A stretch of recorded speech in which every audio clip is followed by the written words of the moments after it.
Hi everybody, welcome back. You're probably wondering why you're looking at multimeters on a 3D printing channel. A couple of reasons. First, everybody's got to have a multimeter, right? When your bed doesn't heat, how do you even check continuity from the bed end down to the control board end without a multimeter? Sure, you could buy a continuity tester, one that does nothing but that for a few bucks, but you know what? You really need a multimeter for other things as well. The other reason is there is some functionality that I wanted that none of my old or other cheap multimeters would do, including my really nice Fluke 83 that I've had for like 30 years. So I went looking at reviews, and I went looking to see, trying to find a way to get everything I wanted in a single multimeter without buying another Fluke. So let me show you what I came up with. Let's get these out of the way. So this is the Owon OW16B Multimeter. It is a true RMS multimeter. It does 6,000 counts, it does temperature, and it has Bluetooth capability. Owon seems to be the low-cost leader in Bluetooth-capable multimeters. This is the least expensive one of the bunch. I purchased this myself. It cost about $25. If you're looking for a full-size meter, they also make the 18B, the 35B, and the 41. I think it's also a B model. The B designates Bluetooth. So let's take a look at it.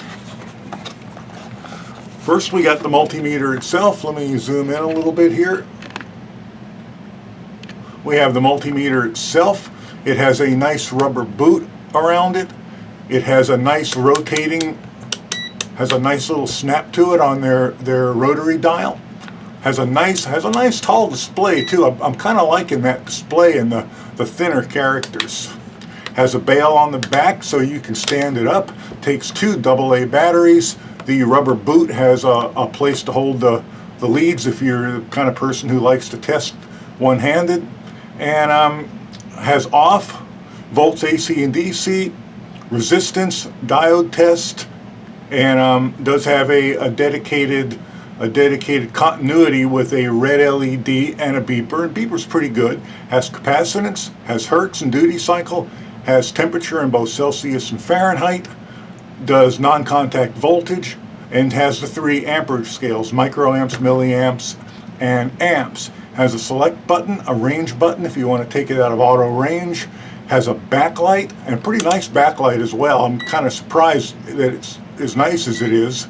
Has a little bit of bleed through at the bottom, but it's perfectly acceptable to me. And also has a hertz duty rel feature and the Bluetooth button. Rel is nice. I didn't expect to find it on a $25 multimeter, but it is nice to have if you're measuring ohms down to a very small amount, to be able to rel out the leads so you're not getting the leads, however much resistance is in the leads, in messing up your measurement. So that's the meter itself. It also comes with a set of kind of surprisingly good leads for a $25 multimeter. They have the high voltage tips on the end that you can pull off. I normally pull them off and lose them fairly quickly. But yeah, they're surprisingly nice. They've got a little bit of flex to them. They feel good in the hand, and the wires are shockingly fairly flexible. Good.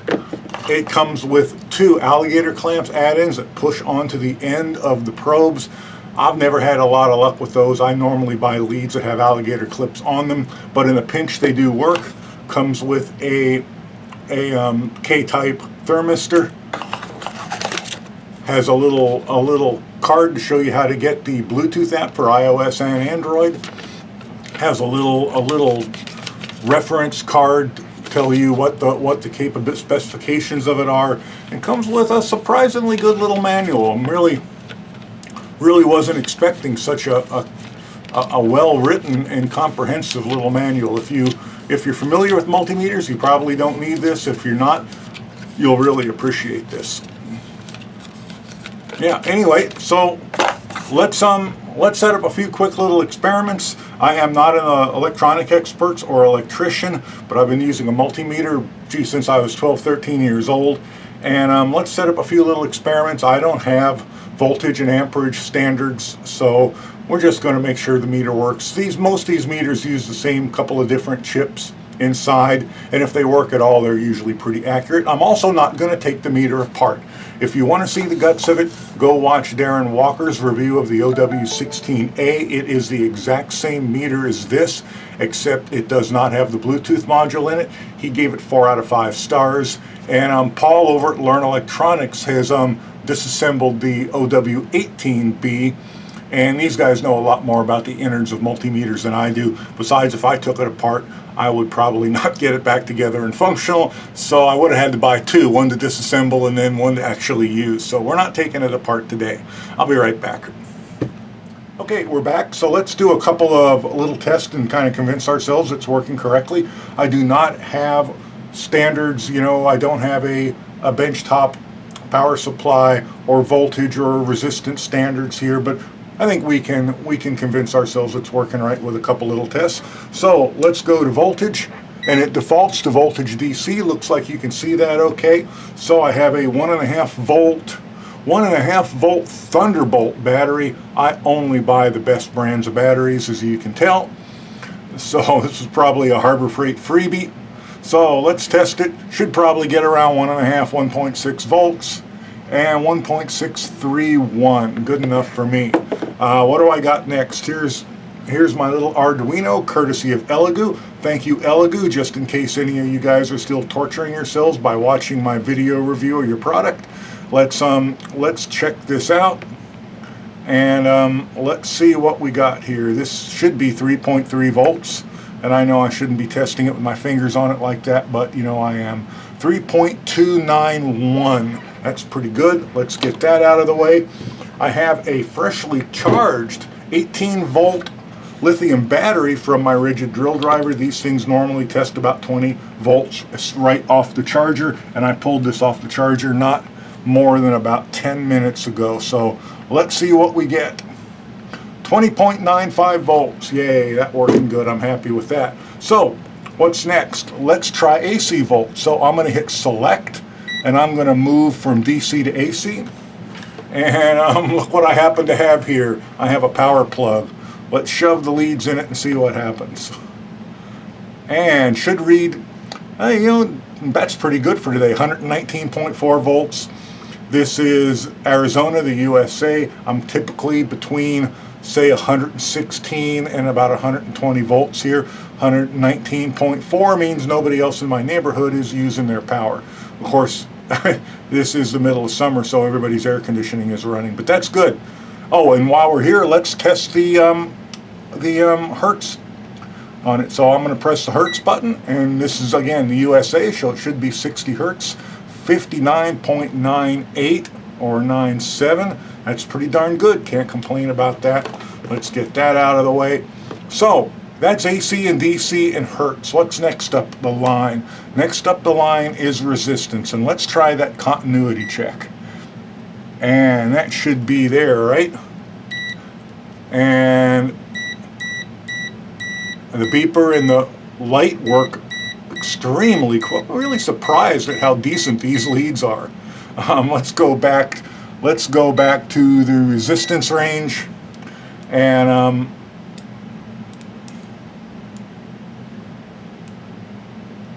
yeah, they could use the tips could be used be cleaned up a bit. And oh heck, it zeroes out. These leads are surprisingly good for a $25 multimeter. They zero out. I could get the fluke out and actually test them, but you want to know something? It is a $25 multimeter. Let's just try and keep that in mind. So those are really pretty decent. I'm very surprised. So let's get this little thing out here I set up, watching the pros test multimeters, and I saw them do this, so I'm doing it too. I have a 100 ohm and a 10,000 ohm resistor here. Let's see what they get. See what they read. 99.6 for the 100. Come on, get on there. And 9.95 kilo ohms for the 10,000. So pretty darn good. Let's move it into diode. So we are now in diode test, And sorry if I'm leaning forward and getting my head under the camera. I hope I'm not doing that, but who knows. I got a red, white, and a blue LED. Yay! Let's see if it lights them up. I bet I got the leads backwards. There we go. It lights the red one up, and it reads 1.77. Is that right? Let me get it on there better. 1.777 for the red LED. The white LED, it lights up nicely and reads 2.594. The blue LED, it also lights up nicely and reads 2.547. So those are out of the way. Next up is capacitance, and look what I happen to have. I don't have any little tiny capacitors around like the other guys do, the other electronics guy do, but I do happen to have this giant thing. This is the dual start run capacitor from my air conditioner. This is a new one I've got that I always keep one floating around because they always seem to blow up on the hottest day of the year. This is a 60, 7.5, 440 capacitor. What else does it say on it? 40 to 70 degrees centigrade, but this does 7.5 for the condenser fan motor and 60 microfarads for the compressor. So let's see if we get it. Let's try the fan side first. So we're going to go common and fan, and it should come up as 7.5. Let's see what we get. Going to take it a few seconds to charge this monster. 7.36 on the fan side, and we're going to stay on common, and let's go over to the compressor side, and this should be our 60, and it may take it a half a minute to charge this beast up. 60.1, that was actually pretty darn quick, pretty good. That's a little low, 7.36. I got another one here. This is one that I got. This is just for the fan. My AC doesn't use these, so this in the box is 7.5 as well. Let's see how close we get to it.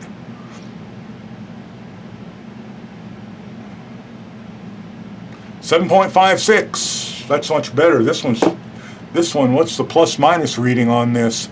It is plus 3%. I'll have to do the math on that. That might be out of spec. Anyway, let's move on. We did hertz. Let's go to temperature. And I'm kind of going to do the temperature rather abbreviated right at this point because I'm going to do temperature when I do the Bluetooth part of this.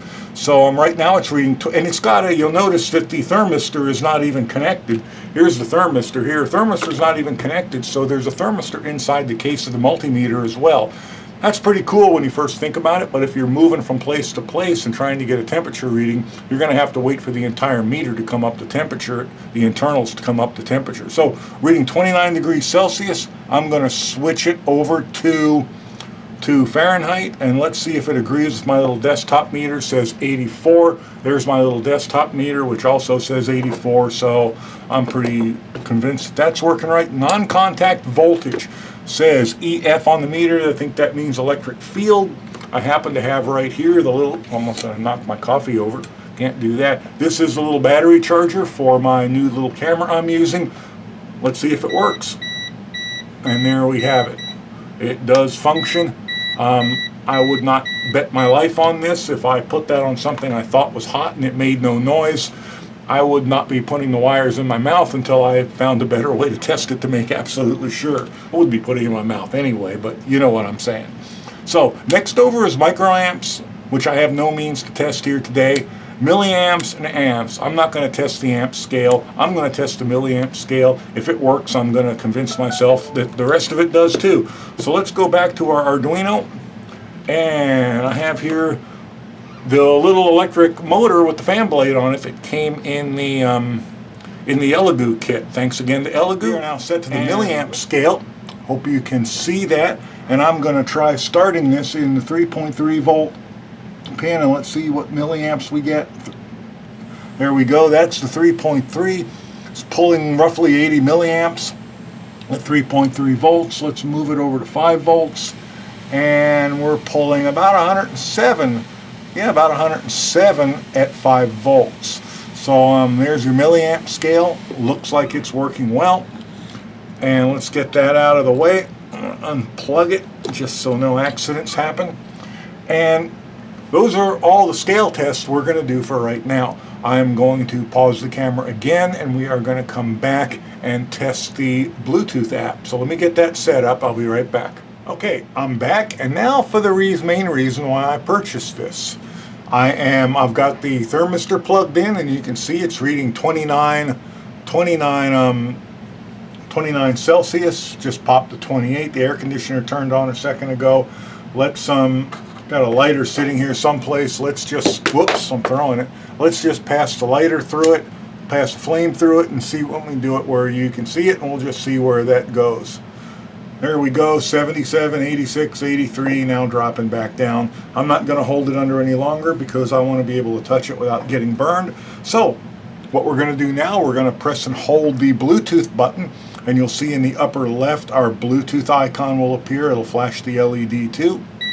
There we go, flash the LED. The Bluetooth icon now has appeared. I'm going to tap the app on the phone. May have to put something under there so it stays the way we want it. You'll see it says no input. And you also see there's two of them.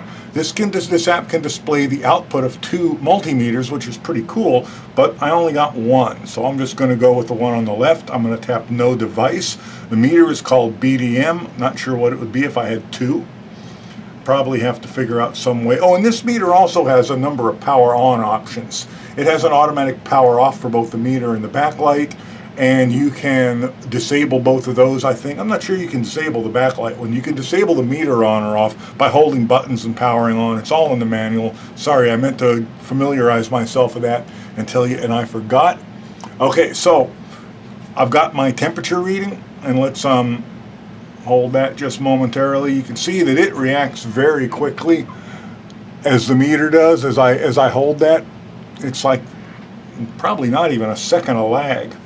So let's I'm going to tap that. That brings us up to the full screen for this particular meter, and on the left it shows me the mode and the mode that I'm in. I can't change the mode from the phone. I have to go back and move the rotary switch for that. But over on the left, I can use select, range, hertz, duty, and hold functions from the, and now you'll see over here it says hold and temp.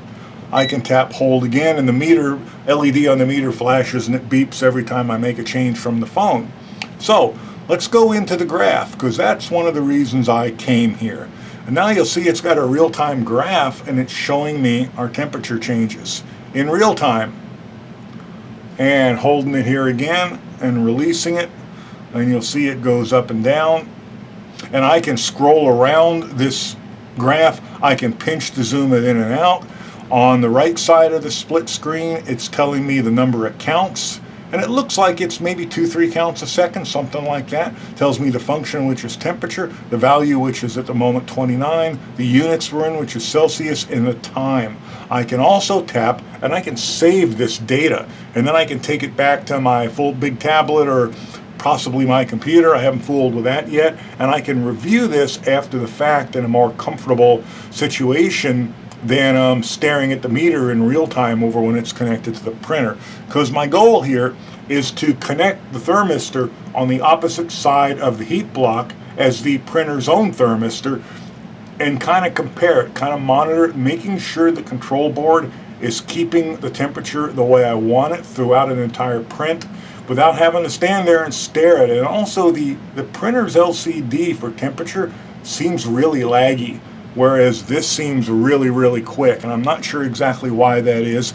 Maybe the new 32-bit board in the Ender 3 will solve that issue, but this is going to give me a better way to monitor that and make sure that some of the issues I'm having are not the fact that the printer cannot keep the temperature within, you know, a reasonable couple of degrees one way or the other of what the slicer has specified for the part that I'm printing.